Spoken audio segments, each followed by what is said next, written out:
अब हमारे पास में ये नेक्स्ट मेथड है, मेथड ऑफ सेक्शंस का। डिटरमिनेट ट्रेसेस में ही एनालिसिस है मेथड ऑफ सेक्शंस। यहाँ पे इसको मेंशन कर देते हैं,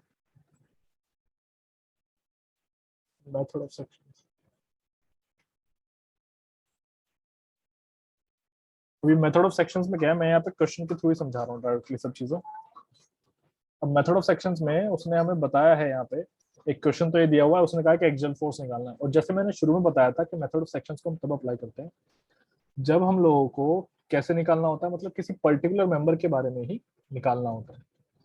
ठीक है, यानी कि पर्टिकुलर मेंबर के बारे में हमें फोर्सेस को ही निकालना होता है, तब हम मेथड ऑफ सेक्शंस को अप्लाई करते हैं। अब देखो यहाँ पे नेक्स्ट, तो इसमें हमें क्या करना है, कुछ रूल्स को हमें जो है अप्लाई करना है। रूल हमारा कुछ इस तरीके से होगा कि मिनिमम हम जो है अपने 3 मेंबर्स को लेकर के चलेंगे। मतलब जब हम कट करेंगे ना, तो हमारे मिनिमम 3 मेंबर्स कट होने चाहिए, मतलब सॉरी मैक्सिमम 3 मेंबर्स कट होने चाहिए, मैं गलत बोल गया। ठीक है, या फिर हमारे सिर्फ 3 मेंबर्स जो है वो कट होने चाहिए। तो लाइक 1 2 3 इस तरीके से काटो, किसी भी तरीके से काटते हैं, लेकिन हमारे 3 मेंबर्स जो है वो आने चाहिए। अब उसके बाद में क्या होगा, उन 3 मेंबर्स में से वो वाला मेंबर जरूर होना चाहिए जिसके बारे में हमें कैलकुलेशन करनी है। नेक्स्ट चीज, ये जो भी मैंने पहला पॉइंट बताया मैंने नोट करके यहाँ पे लिखा हुआ है। इसके बाद में नेक्स्ट चीज, जब तुम उसको कट करोगे तो कट होने के बाद में लेफ्ट पार्ट एकदम अलग हो जाना चाहिए, राइट पार्ट एकदम अलग हो जाना चाहिए। अब ये चीज हो गई है, एक हमने इसको समझ लिया। नेक्स्ट देख लें, यहाँ पे इसको हम मेंशन भी कर लेते हैं। तो इसके बारे में देखो, अब इसको मेंशन भी कर लेते हैं। After cutting the truss, the truss should be divided into 2 parts, या फिर कह सकते हैं कि should be break into 2 parts. कौन कौन से हो जाएंगे, ठीक है, एक हो जाएगा लेफ्ट वाला, एक हो जाएगा राइट वाला। अब हमें क्या करना होता है, हमें कैलकुलेशन करनी होती है। Now we have to calculate either from the left side और from the right side, either from the left side और फ्रॉम द राइट साइड। ये चीज हमें यहाँ पे करनी होती है। ठीक है, अब यहाँ पे ये चीज हमें कैसे चूज करनी है कि हमें लेफ्ट से शुरू करना है राइट से शुरू करना है। तो देखो एक चीज होती है, हम सबसे पहले तो ये सेलेक्ट करेंगे कि किस जॉइंट पे, यानी कि तुम कैसे ले रहे हो। अब देखो इसको एग्जांपल के थ्रू में समझा देता हूँ। यहाँ पे एग्जांपल से समझते हैं, इसको मैं 2 पार्ट्स में जो डिवाइड कर देता हूँ। जो ऊपर वाला क्वेश्चन है इसको लेकर आ जाते हैं, नीचे एक बार मेंशन कर लेते हैं। क्वेश्चन कुछ इस तरीके से बना, थोड़ा सा बोरिंग जरूर चल रहा है लेक्चर, लेकिन क्या करें। तो यहाँ पे 60 डिग्री, यहाँ पे भी 60 डिग्री, यहाँ पे भी 60 डिग्री है, यहाँ पे भी 60 डिग्री है। और हमारे पास में और कौन कौन सी वैल्यूज गिवन है, यहाँ पे है AB, C इधर हो जाएगा, यहाँ पे C है, ऊपर DE 2 और 4, ये हमारे पास है। ये एक बार मैं हाइट जो है चेक कर लूंगा, वो हाइट में कितना गिवन है। यहाँ पे हाइट जो मिस हो गई, तो हमारे पास में ये है 3 मीटर, 3 मीटर, 2 किलोमीटर, 4 किलोमीटर। ये है A B C D E, ये सब चीजें हो चुकी हैं। एक बार हाइट चेक कर लेते हैं कितना। तो ये जो है यहाँ पे इक्विलेटरल ट्रायंगल है, ये भी इक्विलेटरल है, ये भी इक्विलेटरल है, तो फिर इसी वजह से इसने हाइट नहीं दी है, क्योंकि हम यहाँ पे आराम से इजीली कैलकुलेट कर लेंगे।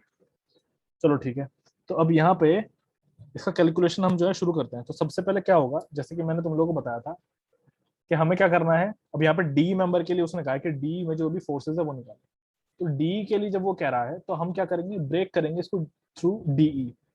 3 मेंबर्स को ब्रेक करना है, 2 पार्ट्स में ब्रेक कर देना है। तो मैं डीई ऐसे डीबी और ए बी इस तरीके से ब्रेक कर देते हैं। तो मैंने 3 पार्ट्स जो है ये हो गए। अब 3 पार्ट्स, ये सॉरी 3 मेंबर्स मेरे ब्रेक हो गए। अब इसको क्या कर देते हैं, अलग अलग इसको ऐसे ड्रॉ करूंगा। मैं इसको यहाँ पे ऐसे ड्रॉ कर देता हूँ।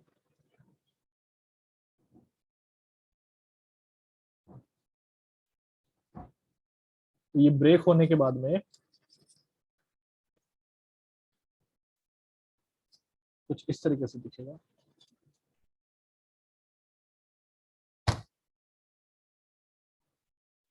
एक सेकंड।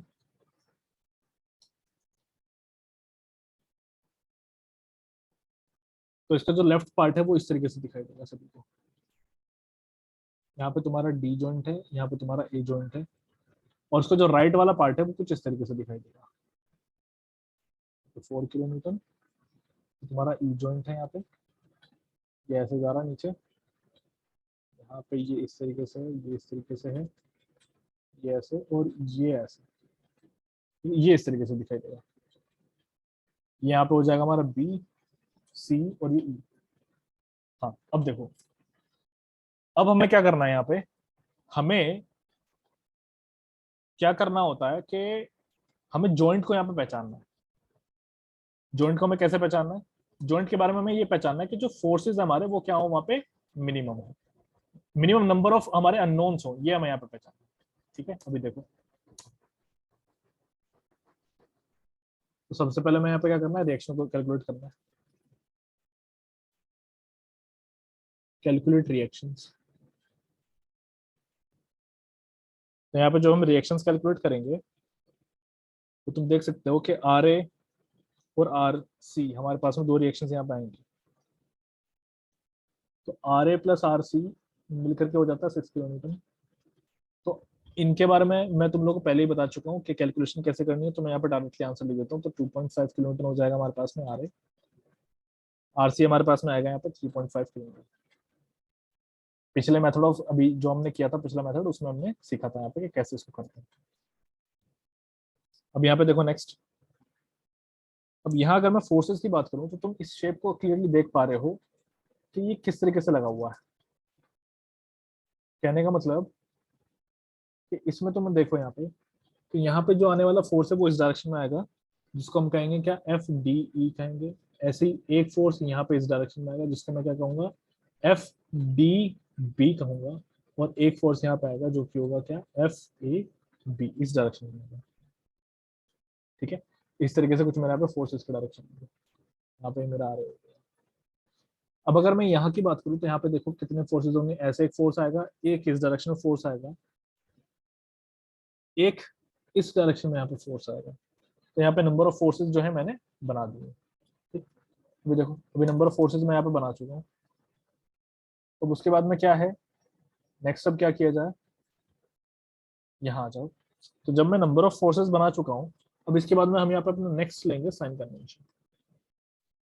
तो साइन कन्वेंशन मेरे उसी तरीके से रहेंगे कि जो मेरा कंप्रेसिव है वो मेरा नेगेटिव है, और जो मेरा टेंसाइल है वो मेरा पॉजिटिव है। कंप्रेसिव नेगेटिव है, टेंसाइल मेरा पॉजिटिव है। चलो ये हो गया। अब यहाँ पे कैलकुलेशन शुरू करते हैं। अब यहाँ पे लेफ्ट साइड से भी कर सकते हो, राइट साइड से भी कर सकते हो। अब हमें क्या चूज करना है, जैसे कि मैंने बताया था कि लेफ्ट साइड से भी कर सकते हो, राइट साइड से भी कर सकते हो। यहाँ पे क्या होगा ना कि हमें वही चीज देखनी है कि किस जगह पे हमारे फोर्सेस जो हैं वो, यानी कि जो अननोन फोर्सेस हैं वो हमारे मिनिमम है। तो अब इसके लिए देखो, सबसे बेस्ट हमारा जॉइंट यहाँ पे कौन सा रहेगा, यानी कि अगर मैं ए से कैलकुलेशन करूं शुरू, तो मेरे पास में इक्वेशंस कौन कौन सी बनेंगी वो देखो।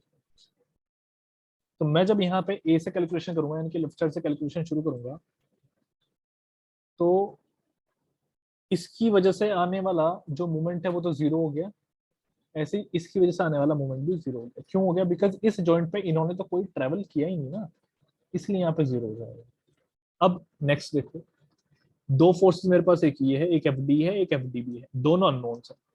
तो यहाँ पे क्या होगा कि अगर मैं जॉइंट ए पे कैलकुलेशन करता हूँ, तो यहाँ पे मेरे दो अननोन्स आ जाएंगे, एक होगा एफ डी बी, एक हो जाएगा एफ डी ई। तो यहाँ पे जो इक्वेशन होगी वो मेरा यहाँ पे दो अननोन्स में बन जाएगी, जो कि सॉल्यूशन नहीं देगी। तो जॉइंट ए से कैलकुलेशन करना समझदारी नहीं है। अब अगर मैं यहाँ पे जॉइंट डी से कैलकुलेशन करूं, तो यहाँ पे प्रोबेबली मेरा आंसर आ जाएगा कौन सा, एफ ए बी का आ जाएगा। कैसे आ जाएगा देखो, यहाँ पे एफ डी ई और एफ डी बी जो है वो हो जाएंगे 0, और एफ ए बी मुझे अपना आंसर दे देगा। लेकिन क्या है, क्वेश्चन में देखो उसने क्या कहा है, उसने कहा है कि भैया एफ डी ई निकालो, मेंबर जो डी है उसके अंदर फोर्स निकालो। तो फिर भैया मैं यहाँ पे कैलकुलेशन करके एफ ए बी क्यों निकालू, तो ये मेरा यहाँ पे क्या है, बेवकूफी होगी। तो इसको भी छोड़ दो। तो फिर अब हम क्या करते हैं, लेफ्ट साइड को छोड़ दो, अब जरा राइट साइड पे थोड़ा सा ध्यान देते हैं।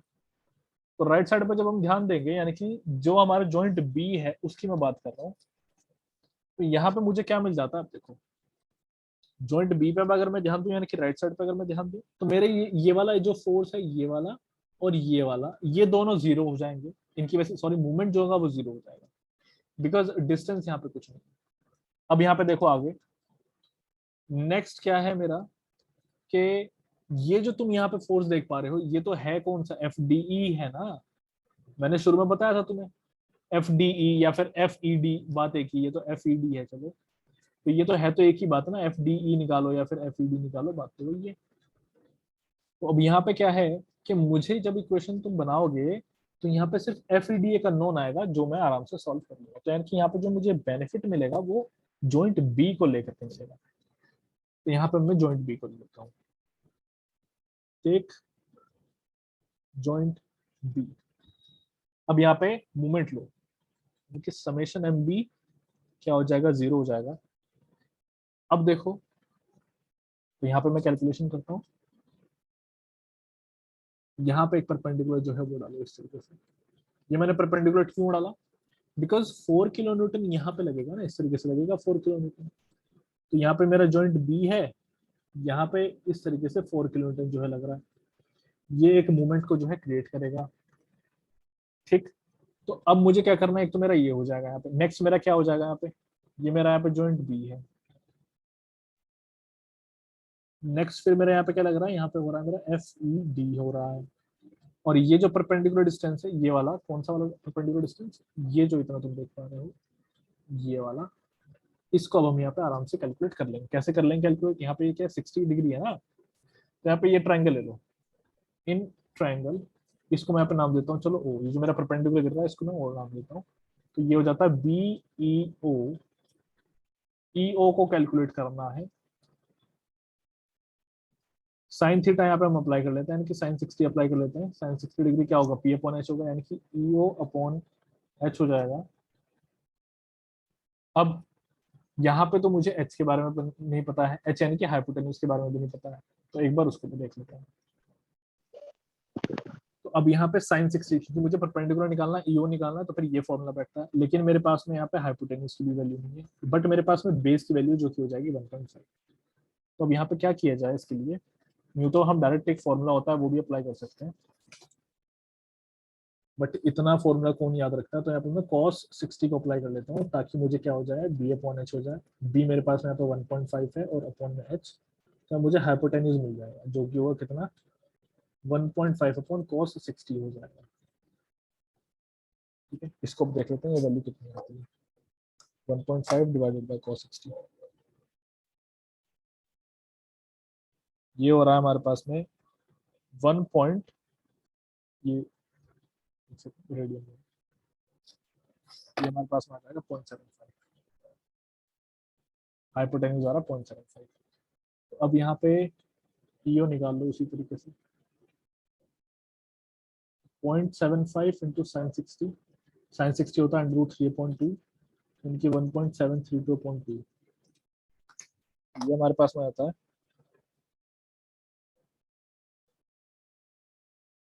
0.649। तो ईओ आ गया हमारे पास में 0.649, दैट मीन्स 0.65 आ गया ईओ। ईओ हमारे पास में कितना आया है, 0.65। ठीक, यहाँ पे देखो नेक्स्ट, अभी इतना आ चुका है, तो 0.65 आ चुका है।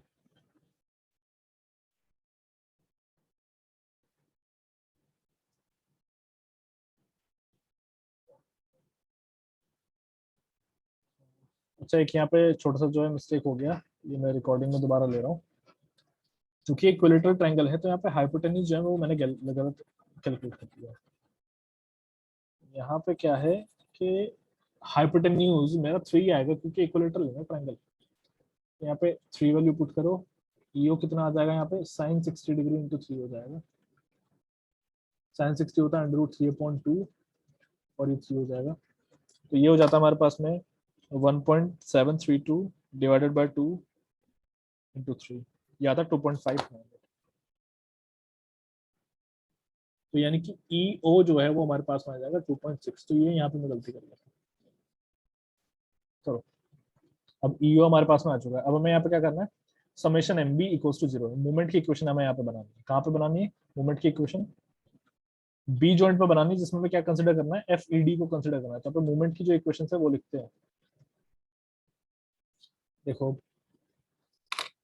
यहाँ पे हमारे लिए दो इक्वेशंस बनेंगी, एक इसकी वजह से और एक इसकी वजह से। डायरेक्शन हम यहाँ पे कंसिडर कर लेते हैं।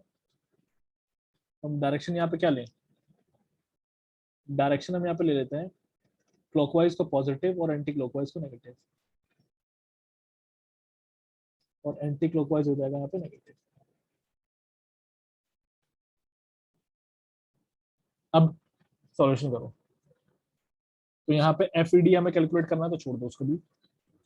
ये जो हाइट आई है ये कितनी आई है ईओ की, ये हमारे पास में है 2.6। तो ये जो यहाँ से यहाँ तक है ये भी हमारे पास में कितना हो जाएगा, 2.6 हो जाएगा।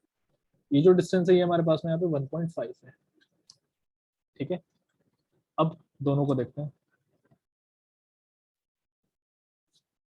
यहाँ पे ये बन रहा है इस तरीके से, यानी कि एंटी क्लॉकवाइज बन रहा है। तो एफ ई डी ये हो जाएगा नेगेटिव, इंटू मल्टीप्लीकेशन करो 2.6 से, प्लस ऊपर कितना है 1.5 है, इंटू 4, ये हो जाएगा इक्वल्स टू 0। तो F E D equals to हमारे पास में आ जाता है यहाँ पे 6/2.6। इसको हम सॉल्व करेंगे तो हमारे पास में आ जाता है 2.30। एफ ई डी जो है वो आ जाता है 2.3 किलो न्यूटन। ये हमारा यहाँ पे क्या आता है आंसर। उसने हमें डी मेंबर के लिए ही कहा था और यहाँ पे हमने जो है निकाला।